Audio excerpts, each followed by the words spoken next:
Bonjour à toutes, bonjour à tous, bienvenue sur le plateau de la matinale de ce vendredi 19 avril, dernier jour de la semaine avant le week-end, peut-être même avant pour vous quelques vacances. Ces vacances de printemps démarrent ce soir. On fait tout de suite le point sur les titres, sur ce qui vous attend durant cette demi-heure. Le projet du nouveau parc éolien, loin de faire l'unanimité du côté des élus vendéens. En plus de ne pas avoir été consulté, il dénonce la méthode du gouvernement qui envisage la création donc d'un nouveau parc d'ici 2050. À 15 km seulement des Sables-d'Olonne et de Saint-Gilles-Croix-de-Vie. Les pêcheurs sont aussi inquiets. Il s'agira aussi de ce parrainage républicain de Jabba et Nia, deux ados géorgiens scolarisés à La Roche-sur-Yon. Leur famille est menacée d'expulsion. Un collectif leur vient en aide. Nous partirons à la rencontre d'un producteur de Tillandsia qui participe à la fête des plantes aussi. C'est demain du côté de La Roche-sur-Yon. Et de sport, basket, avec ce match très important pour le RVBC en play-down. Il y aura le plus de l'info, l'agenda, les visages du sport, ça c'est pour l'extrait. Et aussi d'autres jeux qu'on n'oublie pas évidemment. Notre partenaire, c'était EPACAP Vendée, a remporté donc ce lot comprenant 3 heures d'acrobranche, 1 heure d'acrosplash, puis 2 parties plutôt de laser game de 20 minutes. C'est le pack Sensation.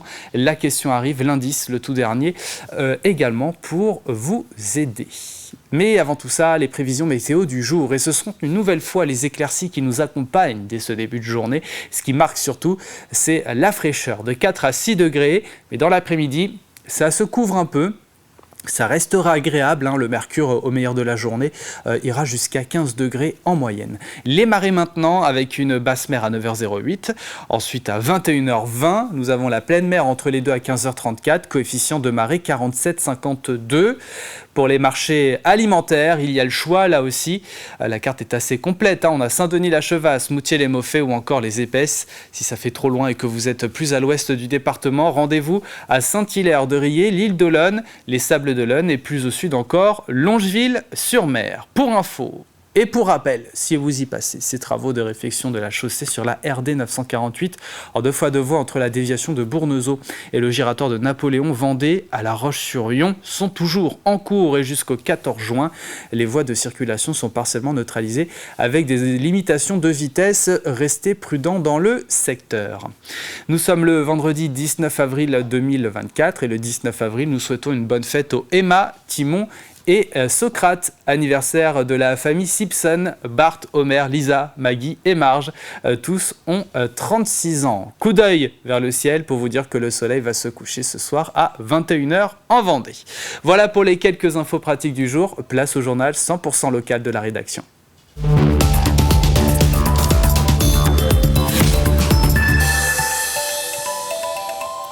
Depuis la présentation de la carte du projet du nouveau parc éolien sur notre littoral, les élus du département sont très remontés. En plus de ne pas avoir été consultés, ils dénoncent la méthode du gouvernement qui envisage la création donc, de ce nouveau parc d'ici 2050 à 15 km seulement des Sables-d'Olonne et de Saint-Gilles-Croix-de-Vie, posé en plein milieu de zones de pêche et de routes migratoires pour les oiseaux. Avait eu lieu hier le congrès annuel de l'association vendéenne des élus du littoral et le sujet était au cœur des débats. Il y a un consensus très large des élus du littoral vendéen qui se réunissent aujourd'hui à la tranche, mais aussi de l'ensemble des élus vendéens sur le fait qu'on ne peut pas imposer sans débat, sans concertation, de nouveaux projets de parc éolien. Et sur le fait qu'on a déjà un parc éolien visible qui est en train de se construire entre l'île de Noirmoutier et l'île-Dieu, nos 2 joyaux vendéens, et qu'on n'a pas besoin d'un nouveau parc visible des côtes. On a des contre-propositions à faire, on a bien sûr beaucoup d'idées. On avait demandé des parcs qui soient flottants, qui soient loin des côtes, qui ne soient pas dans les zones de pêche. Et on nous propose des parcs posés près des côtes et dans les zones de pêche. Donc forcément, c'est tout l'inverse de ce qu'on souhaitait. Donc forcément, on continuera le combat tant qu'on ne sera pas entendu. En tant qu'élu, on travaille sur les énergies renouvelables tout le temps. Pas que sur l'éolien, sur le photovoltaïque, sur toutes les énergies qui peuvent aujourd'hui nous permettre de produire de l'énergie. Donc là-dessus, il n'y a pas débat. C'est simplement pourquoi faire ce choix de venir aussi près des côtes. C'est une volonté politique. Quand techniquement on sait qu'on peut, c'est simplement une volonté politique. Quand on veut trouver les moyens, on les trouve pour justement respecter à la fois l'environnement, les touristes, l'économie locale et les pêcheurs. Justement, les pêcheurs sont très inquiets. Ils seront les premiers à subir l'implantation d'éoliennes dans des zones sur lesquelles ils pratiquent quotidiennement leur activité. 800 marins-pêcheurs exercent encore en Vendée. On écoute José Jonot, le président du comité régional des pêches. L'inquiétude qui est la nôtre, c'est aujourd'hui l'importance du projet. C'est 45 gigas à l'aube de 2050. Quand on sait que déjà on a 2 parcs sur le territoire en région Pays de Loire, un qui fonctionne depuis 2 ans de 500 mégas, puis l'autre qui est en construction. Si on multiplie ça par ce qui est prévu, il va falloir de la place, quoi. Il faut s'écarter absolument du territoire, des territoires littoraux. Il y a des endroits où il y a très peu de pêche, où il y a très peu de transport, où il y a très peu d'activité. Et maintenant, si on doit faire l'économie de quelques kilomètres de câbles, tout ça pour faire plaisir à quelques fonctionnaires un peu malades et qui n'y connaissent strictement rien, franchement, ça ne sert à rien de dire. Il faut planifier pour les 40 ans à venir, quoi. La représentante du ministre de l'Énergie, Roland Lescure, présente, n'a pas souhaité s'exprimer à notre micro. Le nouveau sous-préfet de l'arrondissement des Sables-d'Olonne, Jean-Pierre Balcou, a pris ses fonctions cette semaine, l'occasion d'un premier contact avec les forces vives. Celui qui est passé par l'ENA avant d'enchaîner les missions au préfet du Val-de-Marne et celui du Val d'Oise, y a livré quelques-uns de ses axes forts qu'il entend donner à son action. La sécurité dans le cadre des manifestations de l'année, la sécurité routière aussi, grand point de vigilance, et la petite délinquance notamment en période estivale. J'aurai l'occasion de faire un tour d'horizon complet sur l'ensemble des sujets.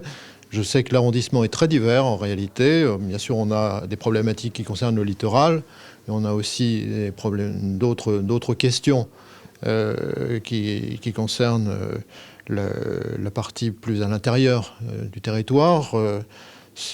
71 communes, c'est beaucoup, des tailles très différentes de communes. 7 intercommunalités. Donc je découvrirai l'ensemble de ces sujets au cas par cas. Plus à l'est, à La Roche-sur-Yon, ce parrainage républicain de Jaba et Nia, 2 ados géorgiens scolarisés au collège Aério depuis septembre 2022. Leur famille est menacée d'expulsion. C'est pourquoi le collectif Réseau Éducation Sans Frontières s'est mobilisé pour les parrainer et montrer leur soutien à ces 2 jeunes parfaitement intégrés. Leur situation est très précaire et cette famille a besoin d'un hébergement pérenne pour envisager plus sereinement l'avenir. Habituellement, les parrainages se font à la mairie, mais cette fois-ci, la demande a été refusée. Il a donc eu lieu symboliquement sur la place Napoléon. C'est un acte symbolique, c'est pour montrer que ces enfants-là, ils ont toute leur place en France, qu'ils sont parfaitement intégrés, qu'au nom de la Convention des droits de l'enfant, ils ont le droit, comme tout autre enfant sur le territoire français, à suivre une scolarisation, à avoir un toit, à avoir à manger, à pouvoir avoir l'insouciance qu'on a quand on est un adolescent. Et je trouve qu'ils ont fait preuve de beaucoup de courage et de capacité d'adaptation. Donc pour moi, je suis content de pouvoir être parrain et de leur apporter un peu plus de soutien, notamment dans les démarches administratives, par exemple, ou dans des situations du quotidien, comme trouver un logement. Ces bâtiments dominent depuis plus de 70 ans la ville des Herbiers. Le lycée Jean 23 a inauguré la fin de 2 années importantes de travaux, les plus importantes de son histoire, marquent un tournant pour l'établissement qui abrite aujourd'hui 1 millier de lycéens et d'apprentis, 12 millions d'euros en grande partie à la charge de l'enseignement catholique. L'inauguration marque une étape importante de la vie de l'établissement. Cela fait 2 ans qu'on a engagé des travaux majeurs. Vous pouvez le voir sur cette belle esplanade, l'ensemble du bâtiment a été restauré. Et il avait une histoire certaine sur la place des Herbiers, puisqu'ici avant, c'était un petit séminaire diocésain. Et voilà, on a projeté notre nouvel établissement avec une optique d'utilisation future pour nos jeunes. Ce qui a été refait majoritairement, c'est la partie façade toiture sur la partie visible extérieure avec cette belle esplanade où on se trouve aujourd'hui. Et puis aussi à l'intérieur, nous avons redistribué des espaces avec l'objectif de proposer une vie scolaire centrée pour les jeunes. Et enfin, nous avons créé un nouveau self et une magnifique salle de sport. Prochainement sera inaugurée dans la cour une statue du pape Jean XXIII, surnommé le Bon Pape Jean.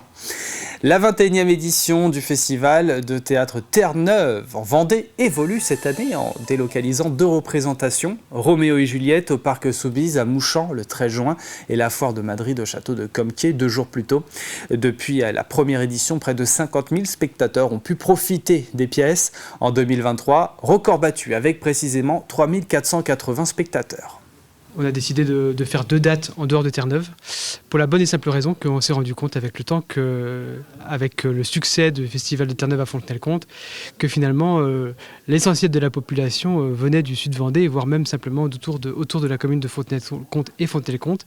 Et donc on s'est dit, ça serait dommage de ne pas en faire profiter plus de Vendéens. Et donc cette première tentative de faire du Terre-Neuve hors les murs, une séance à Comquier et l'autre au Parc Soubise à Mouchamp.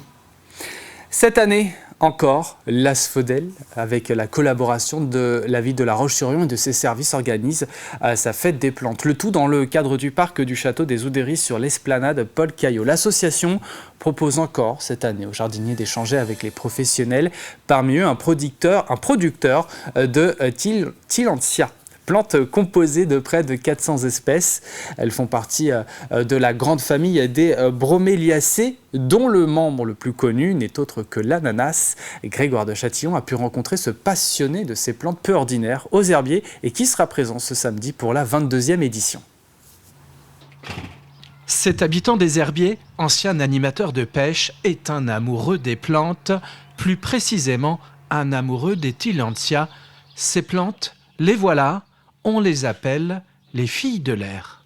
Alors on les découvre par hasard, et puis on en tombe amoureux, c'est un petit peu le terme, avec ce côté fascinant, pas de terre, pas de racines, la plante qui se nourrit d'elle-même, c'est des plantes très résilientes, c'est des plantes solides, c'est des plantes de l'extrême un petit peu.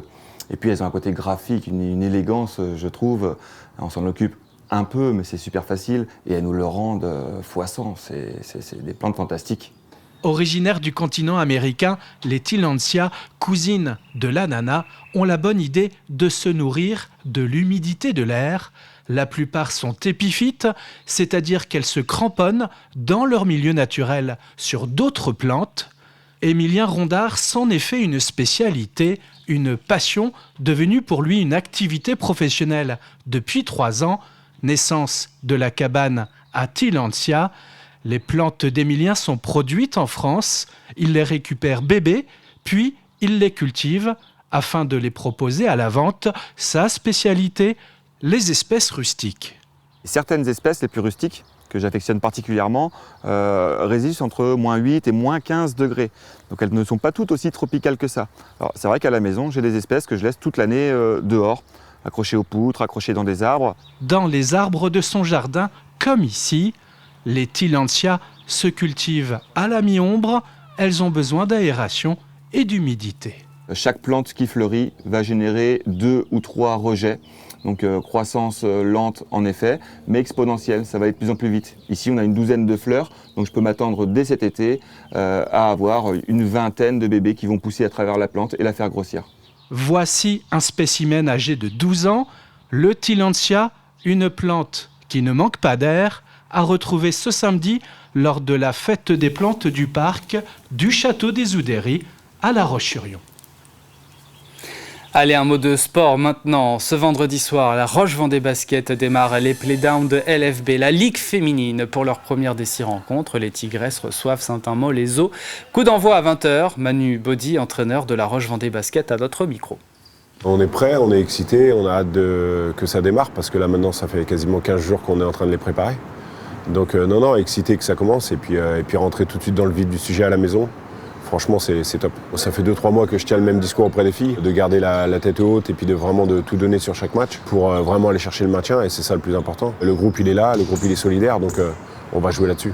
Appel au peuple le vendredi soir, tous en blanc, ça serait super d'avoir une salle pleine pour ce premier match play-down. Maintenant, on sait que la date elle n'est pas l'idéal parce que c'est le départ des vacances scolaires. Donc voilà, mais bon, tous ceux qui sont sur la Roche vendredi soir, venez donc nous voir aux Oudéries, ça vaudra le petit détour. Et 4 équipes font partie des playdowns, Saint-Amand-les-Eaux, La Roche bien sûr, mais aussi Charleville-Mézières et Landerneau. L'équipe classée dernière à l'issue de ces 6 rencontres sera reléguée en LF2. Et puis, c'est l'un des rendez-vous littéraires les plus fréquentés de France. Ce 19 avril marque l'ouverture du Printemps du Livre de Montaigu. C'est la 34e édition. Chaque année, le public se presse nombreux à la découverte de 200 écrivains invités à l'occasion de dédicaces, de rencontres et d'animations programmées dans la ville. Cet événement populaire offre une programmation de qualité et donne un espace important aussi à la littérature, jeunesse et BD. Et d'ailleurs, vous retrouverez un JT spécial à 18h. TV Vendée sera sur place. Voilà pour l'essentiel de l'actualité. La météo maintenant, avec du soleil pour tout le monde dès ce début de journée. Mais il fait froid, 3 degrés seulement à Montaigu-Vendée ou encore Tiffauges. 4 pour Chantonnay, Pouzauges, La Roche-sur-Yon et Fontenay-le-Comte. 4 également du côté de Soulan. 6 pour Fontenay-le-Comte, 7 degrés à Notre-Dame-de-Mont et on ira jusqu'à 8 degrés seulement au Sable-d'Olonne et sur l'Île-Dieu. Dans l'après-midi, ça va un peu se couvrir, mais ça restera tout de même plutôt agréable et le mercure au meilleur de la journée affichera environ 15 degrés. Nous entrons dans la deuxième partie de cette édition. À suivre dans quelques instants l'agenda avec quelques idées de sortie. Il y aura l'extrait et le jeu. Mais avant, c'est parti pour le plus de l'info.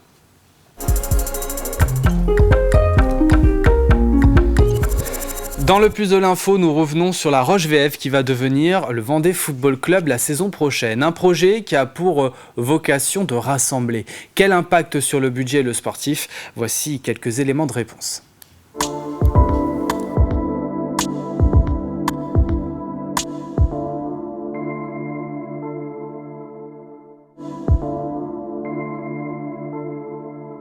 Comme nous l'avons écrit, nous nous sentons prêts à passer l'étape suivante d'un projet qu'on a écrit déjà depuis longtemps en réel. Donc on considère que le moment est venu pour plein de raisons. D'abord parce qu'il fallait attendre d'avoir une certaine légitimité sportive. Et puis il fallait aussi faire le tour d'un certain nombre d'acteurs décisifs et importants pour la réussite d'un tel projet. Ce qu'on espère beaucoup, c'est que l'économie vendéenne va nous suivre, et on sait que si l'économie vendéenne nous suit, les politiques vendéens nous suivront également. On a discuté avec beaucoup de petits clubs, on a également sollicité un ou deux clubs de national pour savoir si ça les intéresserait. On a parlé une fois ou deux avec le Poiré, j'en ai également parlé aux Herbiers d'ailleurs, évidemment. Eux voient mal comment est-ce qu'ils peuvent y trouver un intérêt pour leur territoire. Il faudra leur demander d'ailleurs pourquoi est-ce qu'ils ont refusé, mais ça se comprend. Ce projet ne nous divisera pas plus que nous ne le sommes déjà. Ce sera sans doute pas une nouvelle qui va être accueillie avec un grand enthousiasme des autres grands clubs vendéens, ce que je comprends très bien et ce que je respecte. Si je prends l'exemple de Pouzauges, par exemple, contre lesquels on jouait en N3 l'année dernière, à l'époque, ils nous avaient dit, bon, ben voilà, si vous montez un grand projet, on sera derrière vous. On espère bien qu'on va pouvoir, grâce à ça, avoir un budget plus important. Aujourd'hui, notre positionnement dans le classement est une anomalie parce qu'on a le plus petit budget de ceux qui sont parmi les 4 ou 5 premiers en ce moment. Les budgets des prétendants à la montée sont beaucoup plus élevés que le nôtre. On n'a pas prévu de monter cette année, mais on voudrait essayer sur les 2 ou 3 prochaines années. Donc, on sait que ça passe par une augmentation de budget, oui. Si on doit aller au bout, on ira, mais objectivement, je ne crois pas qu'on soit tout à fait prêt à aller en national l'année prochaine. Aujourd'hui, la légitimité de La Roche, elle est surtout à la fois par son histoire, mais également par son positionnement géographique, par son infrastructure. Ici, voilà, on a quand même un stade qui est pas de première jeunesse, mais qui peut accueillir 10 000 personnes et qui peut donc accueillir des projets peut-être un jour en Ligue 2, pourquoi pas. Ce projet a une vraie ambition fédératrice, on y croit beaucoup. Alors, ça ne veut pas dire que d'autres ne pouvaient pas le faire, mais nous, il y a un moment qu'on a prévenu qu'on voulait faire ça. C'est pas nouveau. Maintenant, on est prêt, et la différence entre cette fois et les autres fois où ça n'a pas marché, c'est que maintenant, ça ne dépend plus que de nous, et donc, voilà, on va y aller. Rien ne garantit qu'on va y arriver. Il y a pire que d'avoir pas réussi, c'est de ne pas avoir essayé, et voilà, nous, on va essayer, voilà. Et puisqu'on parle de ballon rond, sachez que la Roche VF, leader de National 2, jouera avec Libourne, jouera face à Blois demain. Et pour les Herbiers, distancés dans la course à la montée, tentera de se reprendre ce soir à 19h30 du côté de Bergerac. Allez, je vous propose à présent d'ouvrir votre agenda.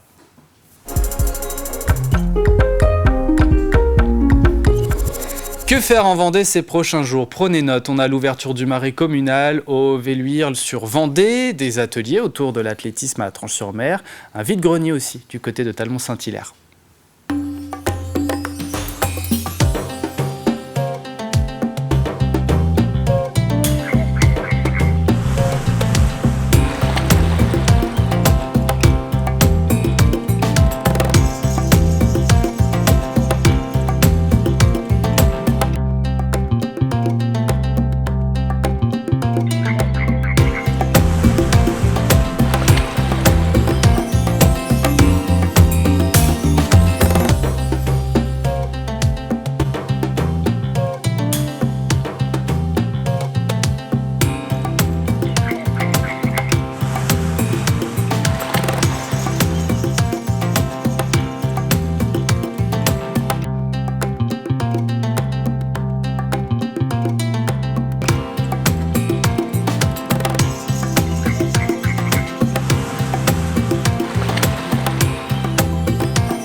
Et voilà, vous savez tout sur le programme à venir en Vendée. Comme souvent, il y a le choix, il y en a pour tous les goûts. Allez, c'est le moment de passer à l'extrait.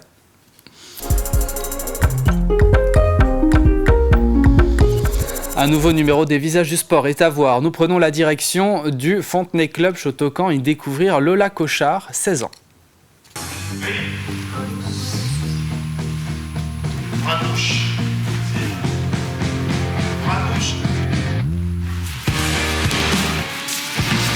Je m'appelle Lola Cochard, je suis en sport-études karaté à Fontenay-le-Comte, donc je suis en première, donc j'ai 16 ans là. Et voilà, je fais du karaté, je fais tout le temps, tous les week-ends, toute la semaine. Sur un tatami, franchement, ça dépend vraiment de la compétition, du compétiteur, mais non, mais c'est assez autoritaire. Ouais, c'est plutôt, je suis assez autoritaire dans ce que je fais. Je sais ce que je veux, je sais ce que je fais et je ne laisse pas passer.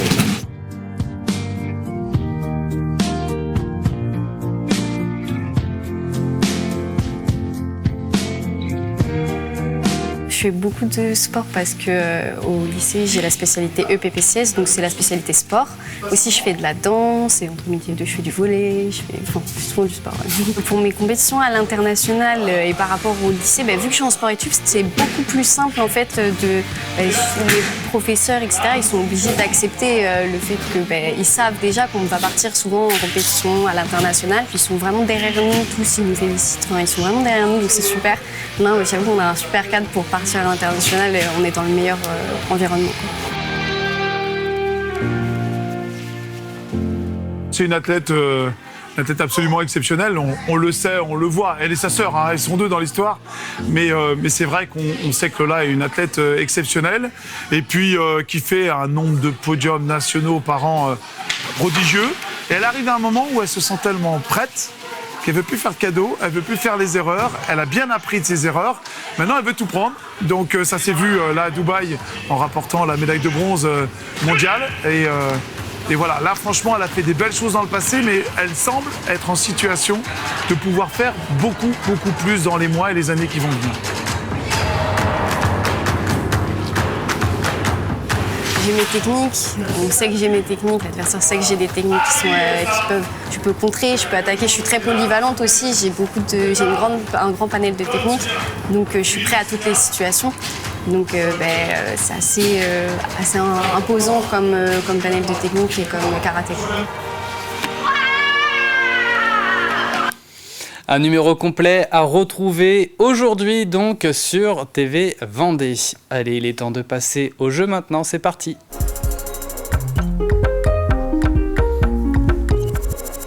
Aventurier ou compétiteur, sportif ou amoureux de la nature, ce lot pourrait vous plaire. On vous offre cette semaine avec notre partenaire, le parc de loisirs Tepacap Vendée à Ménard-la-Barrotière, un pack sensation. 3 heures d'accrobranche, 1 heure d'accro-splash, 2 parties de laser game, 20 minutes, mais ce lot se mérite, il faut répondre correctement à cette question. Quel événement revient au pays de Saint-Gilles-Croix-de-Vie du 20 avril, donc à partir de ce samedi jusqu'au 4 mai prochain? Voici le 5e et dernier indice.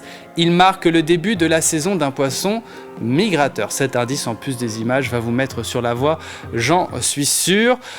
Pour participer, vous allez sur notre site internet tvvendée.fr. Je rappelle que le tirage au sort du gagnant ou de la gagnante, ce sera donc tout à l'heure. Bonne chance à toutes et à tous. La matinale fait une pause. Notez qu'on sera de retour à partir du 13 mai prochain. Mais l'info continue. Ça commence à 12h30 avec Julie Morini, donc l'info 100% locale. Passez une très belle fin de semaine.